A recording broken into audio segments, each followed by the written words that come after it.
Hello everyone, তোমাদের এ to Z sports voice এর আরো একটা নতুন ভিডিওতে স্বাগতম। আর আজ আমরা এই ভিডিওতে ইস্ট বেঙ্গল প্লেয়ার রশিদ, তার সাথে সাথে সিভিলি, আনোয়ার আলী, এদের ইনজুরির অবস্থা কেমন সেই নিয়ে তোমাদের আপডেট দেব। এবং ভিডিওটা খুব শর্ট হবে, তো শেষ অবধি দেখো। আর তোমরা যারা চ্যানেলে প্রথম এসছো তারা সাবস্ক্রাইব করে বেল আইকনটাকে অবশ্যই বাজিয়ে রেখো, কারণ এখানে কিন্তু তোমরা ইস্ট বেঙ্গল, মোহনবাগান, কেকেআর সম্বন্ধীয় যাবতীয় আপডেট পেয়ে যাবে এবং ম্যাচ প্রিভিউ রিভিউ সেটাও কিন্তু নিয়মিত এই চ্যানেলে আসতে থাকে। তো চ্যানেলটাকে তোমরা সাবস্ক্রাইব করে রেখো। নাও কাম টু দা পয়েন্ট। দেখো, প্রথম প্লেয়ারের কথায় যদি আসি, রশিদ, সে কিন্তু ইস্টবেঙ্গল প্র্যাকটিসে চোট পেয়েছিল গোড়ালিতে, তোমরা সবাই জানো। এবং যা খবর, তার কিন্তু চোট খুব একটা গুরুতর নয় এবং সে কিন্তু চেন্নাই ম্যাচে অ্যাভেলেবেল থাকতে পারে।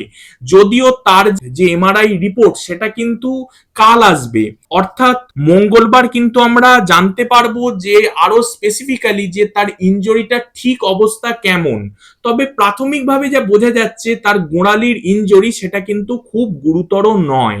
সেকেন্ডলি, এবার যদি আমি আসি সিভিলির কথায়, সিভিলি কিন্তু বাকি তার যে টিমমেট তাদের সাথে কিন্তু অলরেডি সে প্র্যাকটিসে নেমে পড়েছে এবং সে কিন্তু বল পায়েও কিন্তু লাস্ট কয়েকদিন অনুশীলন সে করেছে, যা খবর রয়েছে। এবং তাকেও কিন্তু তোমরা এগেইনস্ট চেন্নাই ম্যাচে দেখতে পেতে পারো। তার সাথে সাথে আনোয়ার আলী, তারও কিন্তু কিছু সমস্যা ছিল, সম্ভবত একটু পায়ে হয়তো টান বা কিছু লেগেছিল।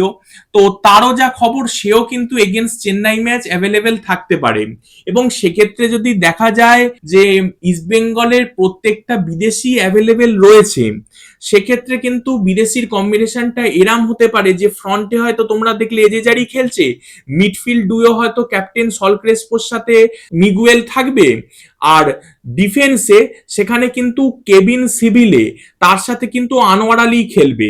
আর রশিদ যে জায়গাটায় খেলতো, রশিদের জায়গাটায় কিন্তু তোমরা জিকসন সিং, যে কিন্তু আনোয়ার আলীর সাথে পেয়ার করে কিন্তু ডিফেন্সে খেলছিল এবং বর্তমানে সে খুব ভালো ফর্মেও আছে এবং ইস্ট বেঙ্গলের হয়েও সে খুব ভালো খেলেছে, সেই জিকসন সিংকে কিন্তু তোমরা মিডফিল্ডে খেলতে দেখতে পারো। এবং আমার এরমই মনে হয় যে জিকসন সিং এর যা ফর্ম, অন্তত তাকে কিন্তু সিভিলি ফিল্ডেও তাকে বেঞ্চে বসিয়ে কিন্তু ওয়েস্ট করার কোনো মানে হয় না। এবং তাকে যদি মিডফিল্ডে এনে সল ক্রেসপো আর মিগুয়েলের সাথে একসাথে খেলানো যায়, সেক্ষেত্রে কিন্তু ইস্টবেঙ্গল মিডফিল্ডটা আরো স্ট্রং হবে। সামনে তো এজেজারি থাকছেই, আর পেছন দিকে কিন্তু আনোয়ার আলী সঙ্গে সিভিলি জুটি, যেটা কিন্তু ইস্টবেঙ্গলকে ম্যাক্সিমাম আউটপুট এনে দিয়েছিল, সেই জুটি কিন্তু আবার ফিরছে। তো চলো, তোমাদের যদি ভিডিওটা ভালো লেগে থাকে তাহলে সাবস্ক্রাইব করে বেল আইকনটাকে বাজিয়ে দাও, লাইক করো, কমেন্ট করো, শেয়ার করো। Thanks for watching. জয় হিন্দ, জয় ভারত।